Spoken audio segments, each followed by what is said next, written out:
Hello students, welcome back to my channel let's learn everyone. मैं आप सभी का एक बार फिर से अपने चैनल पर बहुत बहुत स्वागत करती हूँ। आज के वीडियो में मैं आपके साथ शेयर कर रही हूँ कुछ common daily use English phrases और expressions.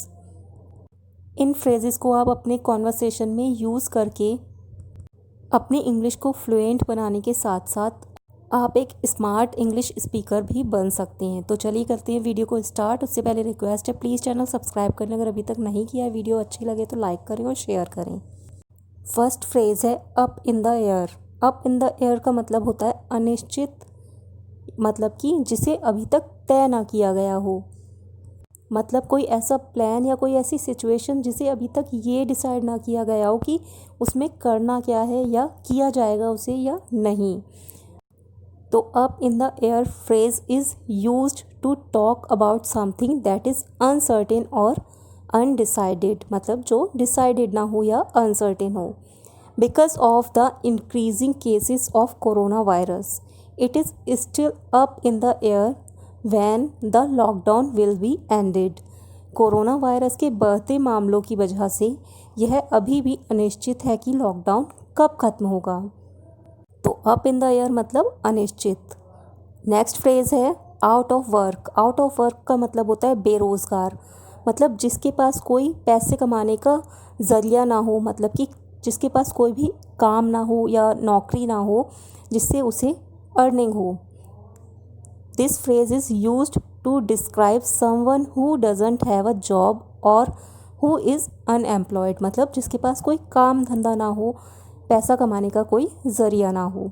She has been out of work for the past 6 months। वह पिछले 6 महीनों से बेरोज़गार है। नेक्स्ट फ्रेज़ है ऑन पॉइंट। ऑन पॉइंट का मतलब होता है बहुत अच्छा या बिल्कुल सही, और दूसरा मीनिंग होता है इसका आकर्षक या सुंदर। This phrase is used to say that something और someone is extremely good, perfect, attractive और स्टाइलिश। फर्स्ट एग्जाम्पल है इसका, हर outfit is so on point according to the occasion. उसके कपड़े मौके के अनुसार बिल्कुल सही हैं या बहुत अच्छी हैं। सेकंड एग्जाम्पल है her hair are on point. उसके बाल बहुत सुंदर हैं या आकर्षक हैं। तो ऑन पॉइंट के दो मतलब होते हैं, एक मतलब होता है बहुत अच्छा या बिल्कुल सही, और दूसरा मतलब होता है आकर्षक या सुंदर। नेक्स्ट फ्रेज है स्टिफ नेक्ड। स्टिफ नेक्ड का मतलब होता है हठी, ज़िद्दी या घमंडी।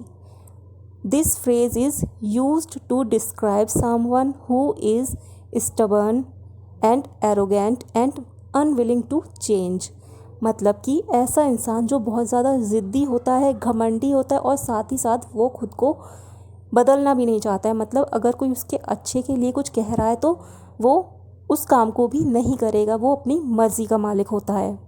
साथ ही अपने गलत तरीक़ों को बदलना भी नहीं चाहता है। इसके भी मैंने 2 एग्जाम्पल दिए। फर्स्ट एग्जाम्पल है he is stiff necked person who always try to prove himself right. वह एक घमंडी व्यक्ति है जो हमेशा खुद को सही साबित करने की कोशिश करता है। सेकंड एग्जाम्पल है इसका, he is a stiff necked person who never listens to anyone. वह एक ज़िद्दी व्यक्ति है जो कभी किसी की नहीं सुनता है, मतलब किसी की कोई भी बात नहीं सुनता है और अपनी मन की करता है, उसे जो करना होता है। तो स्टिफ नेक्ड मतलब हठी, ज़िद्दी या घमंडी। नेक्स्ट फ्रेज़ है अर्ली बर्ड। अर्ली बर्ड का मतलब होता है जो सुबह बहुत जल्दी जागता है या उठता है, मतलब जो बिल्कुल सुबह सुबह 4 या 4:30 या उससे भी पहले उठ जाता है और उठकर अपने सारे काम कर लेता है, उसे बोलते हैं अर्ली बर्ड। तो early bird means someone who gets up very early in the morning. In exams time he becomes an early bird. परीक्षा के समय वह बहुत जल्दी जागने वाला बन जाता है। अगला फ्रेज़ है ईट समवन्स लंच, मतलब किसी को बहुत बुरी तरह से हरा देना। Eat someone's lunch means to defeat someone very badly और थॉरोली। किसी को यानी कि बहुत ज़्यादा बुरी तरह से या पूरी तरह से उसे हरा देना। This time I am working really very hard because I don't want to let my competitors to eat my lunch again. इस बार मैं वास्तव में बहुत मेहनत कर रहा हूँ क्योंकि मैं अपने प्रतिद्वंदियों मतलब कॉम्पिटिटर्स को फिर से मुझे हराने नहीं देना चाहता हूँ। तो ईट समवन्स लंच का मतलब होता है किसी को बहुत बुरी तरह से हरा देना। Next phrase is on the war path, मतलब बहुत गुस्से में या लड़ने के लिए तैयार, इतने ज़्यादा गुस्से में कि लड़ने के लिए, बहस करने के लिए तैयार हो जाना। तो ऑन द वॉर पाथ मतलब very angry and ready to argue और fight. My mother has warned us that daddy is on the war path. मेरी माँ ने हमें चेतावनी दी है कि डैडी बहुत गुस्से में हैं। तो ऑन अ वॉर पाथ मतलब बहुत गुस्सा या बहुत गुस्से में। नेक्स्ट फ्रेज है सिंक और स्विम, मतलब हार या जीत। सिंक और स्विम मीन्स फेल्स और succeed entirely by one's own efforts, मतलब खुद के मेहनत से हारना या जीतना, यानी कि हार या जीत हासिल करना। The test will decide if he sinks और स्विम्स।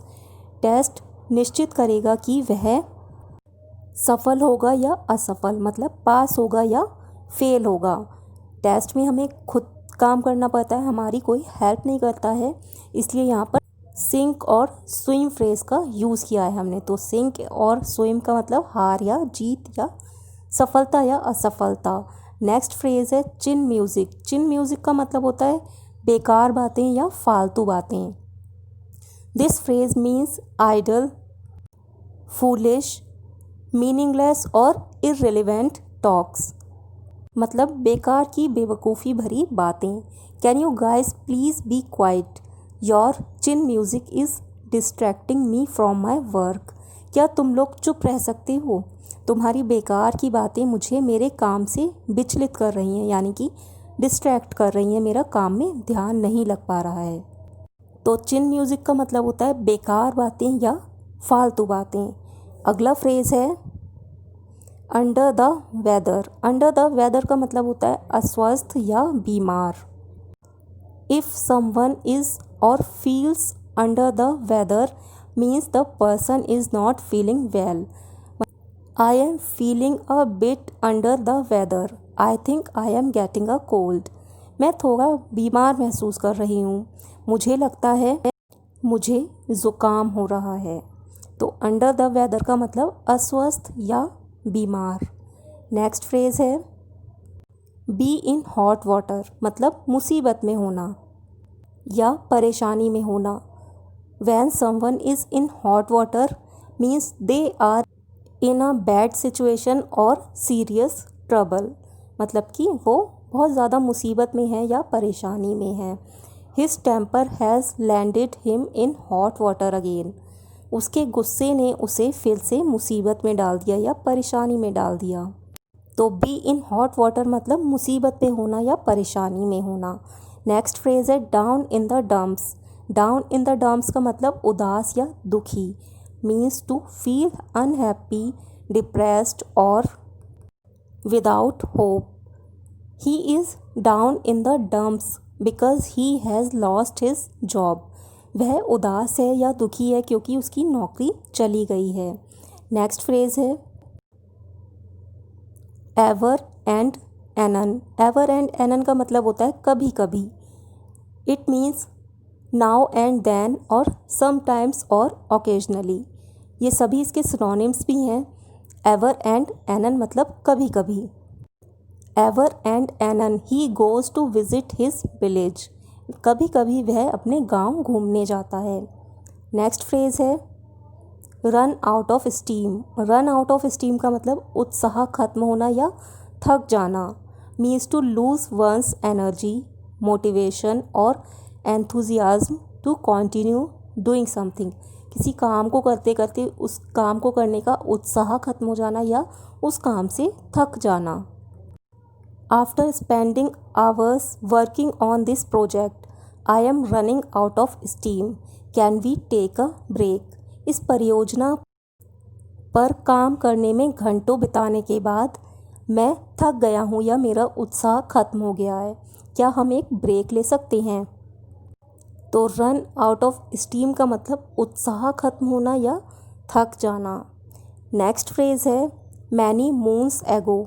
मैनी मून्स एगो का मतलब होता है बहुत समय पहले, प्राचीन काल में या पुराने समय में।